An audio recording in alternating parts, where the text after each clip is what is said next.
Bihar polytechnic entrance exam 2020 का solution दे रहे हैं, जिसका पार्ट 8 होगा। पार्ट 7 तक पहले दे चुके हैं। क्वेश्चन नंबर 71 से आगे इसमें हम देंगे। तो सबसे पहले थैंक यू आप लोगों का जो कि क्वेश्चन भेजे हैं। इसमें कुछ क्वेश्चन में कुछ मिस्टेक हो सकती है, कुछ गलत आंसर बताए हैं, तो उसका कमेंट सेक्शन में मैं जहाँ गलत हूँ वहाँ पर मैंने बता दिया है। तो आगे भी आप इस तरह के कुछ सुधार की ज़रूरत है तो बिल्कुल कीजिएगा। देखते हैं क्वेश्चन नंबर 71। एक प्रश्न आया था, किस एक में 4 एकांकी युग्म इलेक्ट्रॉन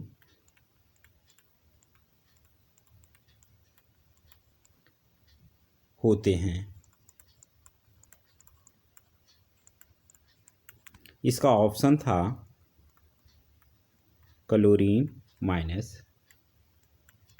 ऑक्सीजन माइनस, आयोडीन और हीलियम। देखिए, हीलियम में 2 संयोजी इलेक्ट्रॉन होते हैं। 2 का मतलब एक युग्म। ऑक्सीजन में हम जानते हैं कि वैलेंस इलेक्ट्रॉन, इसका परमाणु संख्या 8 है। तो 2 तो पहली कक्षा में, दूसरी कक्षा में 6,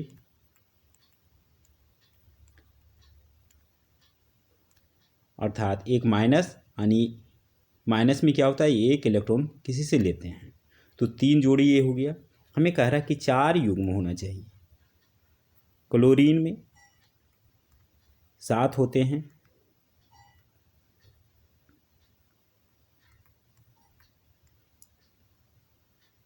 एक जो युग्म, 2 युग्म, 3 युग्म और एक बाहर से लिया तो 4 युग्म इलेक्ट्रॉन हो गए। तो इसका सही आंसर जो होगा Cl माइनस, जो कि ऑप्शन ए में है। ऑप्शन ए इसका सही आंसर होगा।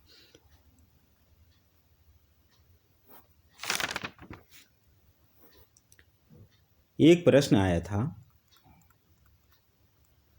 कौन सी धातु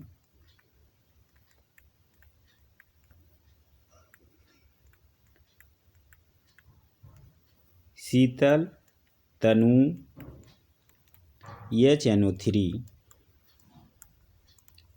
के साथ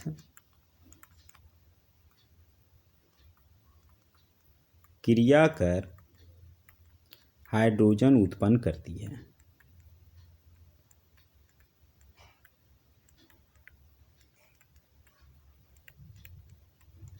इसका ऑप्शन था फेरस, नाइट्रोजन, मैग्नीशियम, कैल्शियम। इसका सही आंसर होगा मैग्नीशियम। रासायनिक क्रिया क्या करेगा, जब मैग्नीशियम HNO3 से प्रतिक्रिया करता है तो यह बनाता है MgNO3 प्लस हाइड्रोजन।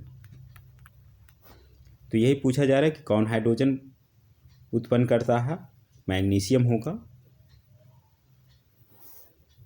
एक प्रश्न आया था, यौगिक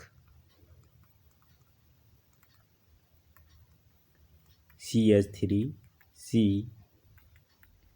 CH3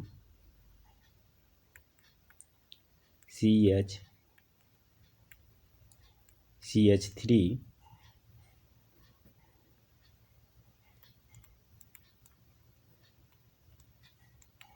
से पोटेशियम परमैंगनेट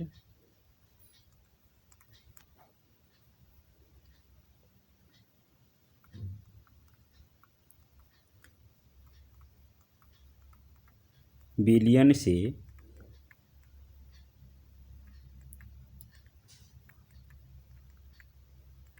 क्रिया कर देता है,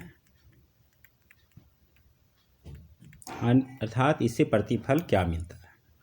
ऑप्शन इसका था CH3 CO CH3 और CH3 COOH। बी में था CH3 CO CH3 CH3 CHO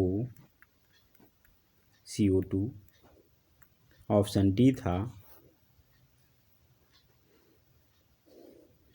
CH3 CO CH2 और CH3 CHO।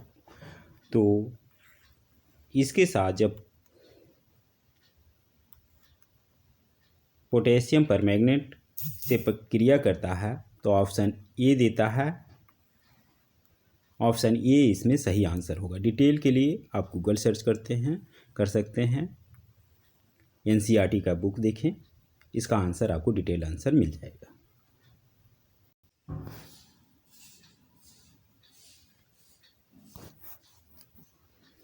क्वेश्चन नंबर 74 देखते हैं। एक प्रश्न आया था, इस धातु ऑक्साइड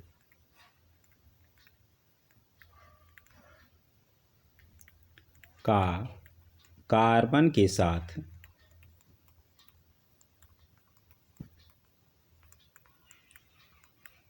अपचयन नहीं होगा।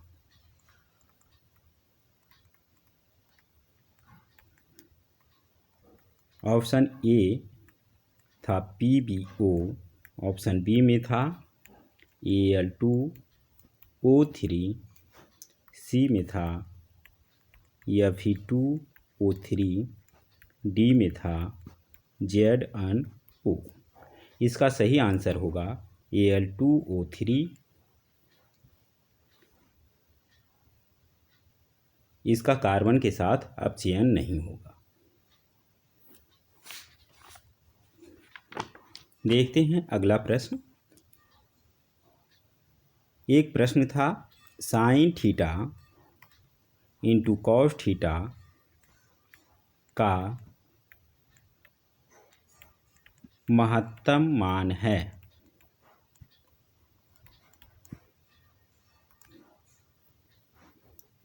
इसका ऑप्शन क्या था मुझे नहीं पता। देखते हैं एक आंसर जो आएगा इसका सही आंसर 1/2 होगा। देखते हैं डिटेल में देखते हैं। देखिए, sine theta into cos theta, इसे 1/2 से गुना कर दें और 2 से भी गुना कर दें, कोई अंतर नहीं। इतना का फॉर्मूला हम जानते हैं, 1/2 2 sine theta into cos theta बराबर होता है साइन 2 थीटा। हम जानते हैं कि साइन थीटा का मान -1 से लेकर के 1 तक होता है, +1 तक होता है। तो महत्तम मान -1 तो न्यूनतम मान हो गया और अधिकतम 1 हो गया। तो इसके जगह पे साइन 2 थीटा के जगह पे मेरा मान होगा 1/2 इंटू +1 यानी 1 से गुना कर दें, 1/2 इसका महत्तम मान आएगा। तो जिन्होंने भी आंसर 1/2 लगाया है उनका आंसर बिल्कुल सही है। एक प्रश्न था, किसी त्रिभुज के मध्य बिंदुओं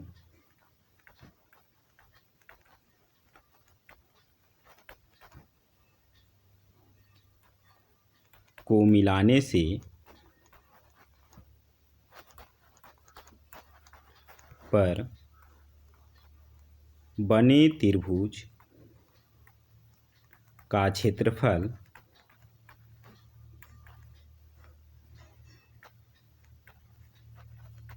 पुराने त्रिभुज के क्षेत्रफल से होगा। इसका ऑप्शन था 2 गुना, 4 गुना,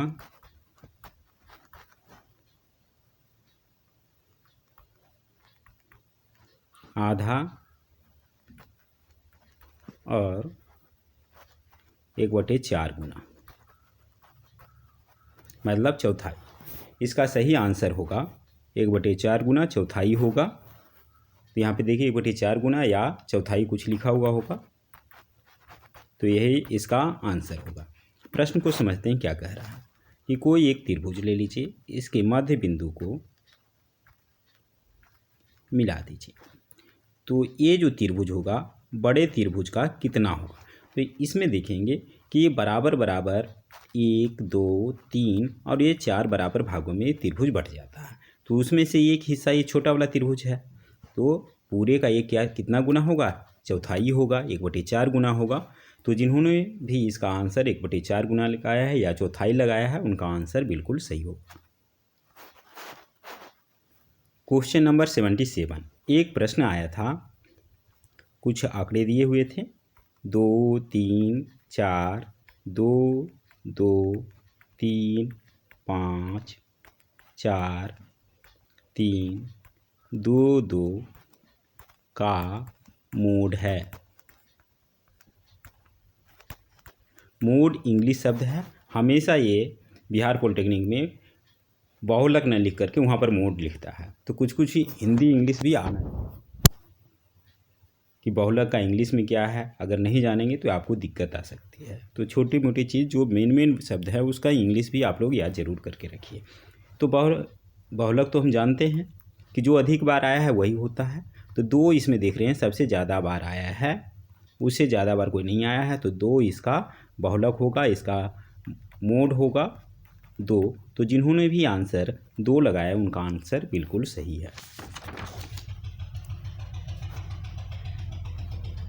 देखते हैं क्वेश्चन नंबर 78। एक प्रश्न आया था,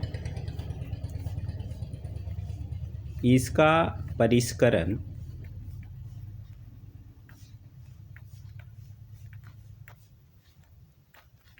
खरपरी से होता है।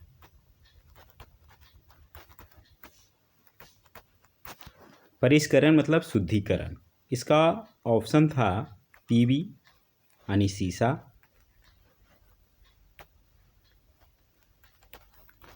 एजी सिल्वर, सी में था सोडियम और डी में था अल्मुनियम।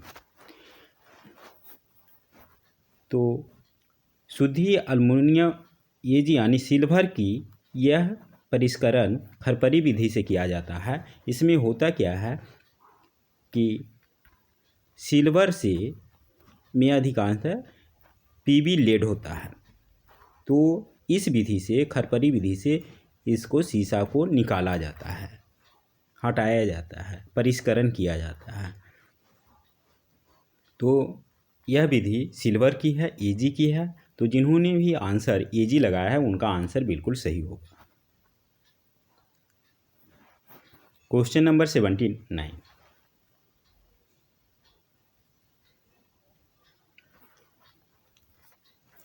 एक प्रश्न आया था, बढ़ती हुई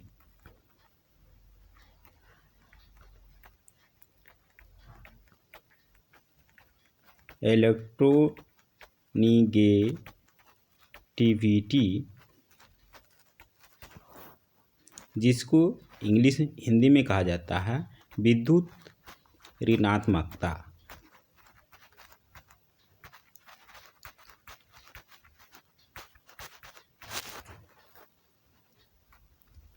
का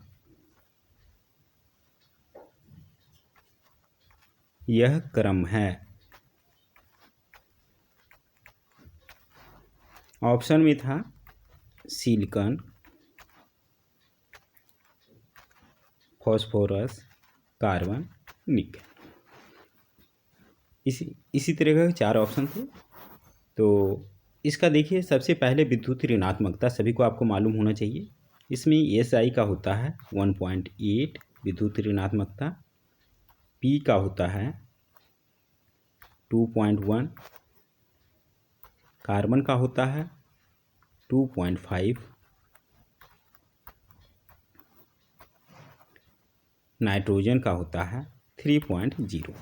तो यह देखिए अगर बढ़ते हुए क्रम में कह रहा तो यही होगा, एस आई के बाद पी, पी के बाद सी, सी के बाद एन। तो यह आंसर बिल्कुल सही होगा।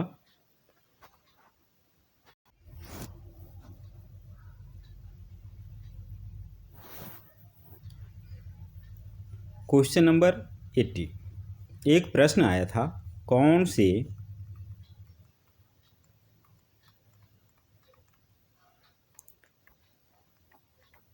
निम्न युग्म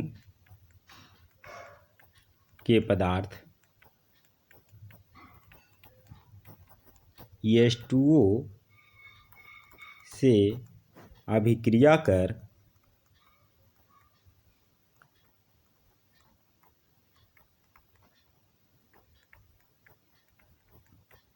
समान गैसें उत्पन्न करती है।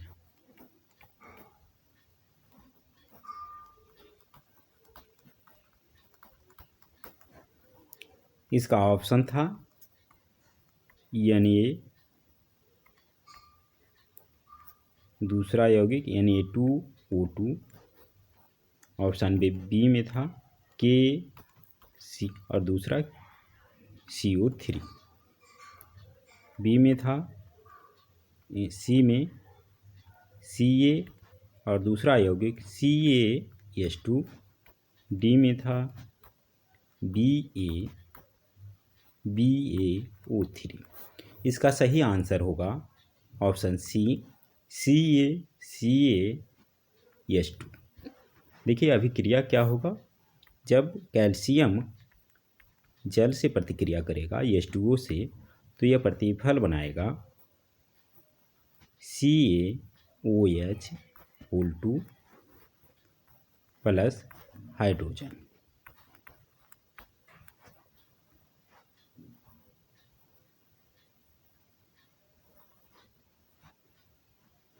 और दूसरी प्रक्रिया CaH2 जब जल के साथ प्रतिक्रिया करता है तो यह बनाएगा CaOH2 प्लस 2H2।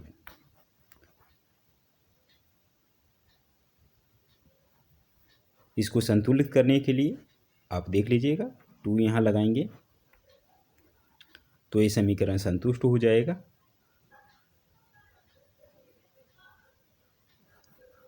ठीक, तो ऑप्शन सी या जिस भी ऑप्शन में कैल्शियम और CaH2 है वह सही आंसर होगा। इस वीडियो में बस इतना ही। कुछ प्रश्नों के साथ और मिलते हैं अगले वीडियो में, जो कि लास्ट वीडियो होगा, क्योंकि 90 प्रश्न ही पूछे जाते हैं इस एग्ज़ाम में।